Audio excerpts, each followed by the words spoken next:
누구는 그동안 트로트를 무시했던 게 미안할 정도로 개념이 있었다고 했고, 누구는 혀를 차며 영감이 난닝구 입고 애쓴다고 했다. 추석 연휴를 달궜던 나훈아 공연을 보고 난 소감이다. 앞에 것은 우파 대학 교수의 촌평이었고 뒤에 것은 좌파 출판인의 감상이었다. 누구나 자신의 노래 취향이 있고 가수에 대한 호불호도 있지만 이 같은 관전평은 꼭 그런 것만으로 갈라진 건 아닌 게 분명하다. 처음부터 갈라지진 않았을 터다. 그런데 분위기가 무르익기 시작할 즈음 KBS는 앞으로 거듭날 것이란 나훈아의 말이 두 시청자의 고개를 약간 갸우뚱하게 만들었다. 그러더니 공연이 끝나갈 무렵 나온 국민 위에 목숨 걸었다는 왕이나 대통령을 본 적이 없다는 말은 결정적인 필터가 됐다. 두 사람이 극단적 성향도 아니고 지극히 합리적인 이성을 자랑하는 사람들인데도 자기들만의 색깔이 입혀졌다. 나훈아의 의중을 정확히 알 수는 없다. 하지만 한 사람은 지금의 KBS가 국민을 위한 방송으로는 모자란다는 대방점을 찍었고, 다른 사람은 멍석을 깔아준 방송사에 대한 무례로 들었다. 한 사람은 북한군에 의해 사살되고 시신이 소각된 국민을 떠올리며 공감했고, 다른 사람은 월북자를 두둔하며 남북평화를 저해하는 발언이라 분노했다. 이들이 이 정도인데 노상 나뉘어 싸우는 정치권은 말할 필요도 없다.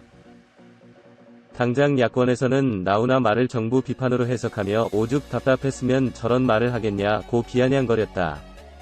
여권은 또 이를 정쟁의 도구로 이용하려는 아전인수라고 발끈했다. 역시 나훈아의 생각이 무엇인지는 정확히 알 수 없다.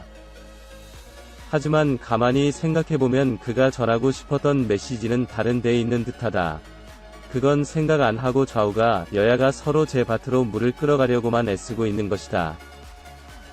나훈아가 공연을 마친 뒤 KBS 제작본부장과 나눈 대화에 힌트가 있다. 그는 어떤 가수로 남고 싶냐는 질문에 이렇게 답했다. 나훈아는 이런 사람들이 득실되고 득세하는 우리 사회의 안타까움을 느낀 것이다. 그래서 경종을 울린 것이다. 콘서트 제목이 대한민국 어게인인 까닭이다. 가수가 노래 대신 예능에 몰두하면 가수 대신 방송인으로 불린다. 부모 찬스 자식 불법 행위 장관, 권력 하수 검찰, 권력 대변 국회의원, 유체 이탈 대통령, 특권 당위 야당 의원. 나중에 이렇게 불리게 될 사람들이 많다는 말이다. 역사는 이들을 뭉뚱그려 간신이라고 기록한다.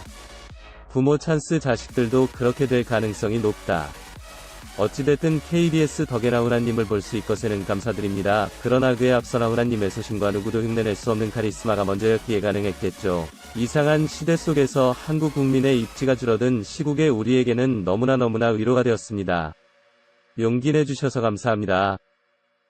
가왕 나훈아님 덕분에 대한민국이 행복했습니다. 한국 가요사의 모든 면에서 가장 위대하고 뛰어난 분이며 따라올 자 없을 겁니다. 존경합니다. KBS는 나훈아 어게인을 통해서 제발 정신 차려주세요. 말로만 국민의 방송 떠벌리지 말고. 역시 가왕 나훈아 오빠는 달라요. 최고로 존경합니다. 천재 가수 아무도 흉내도 못 내지요. 광고 수익 없었던 그 이상으로 이번 나훈아님의 공연은 특별했고 성공적이었습니다. 광고 수익 그 이상의 가치가 충분히 있습니다.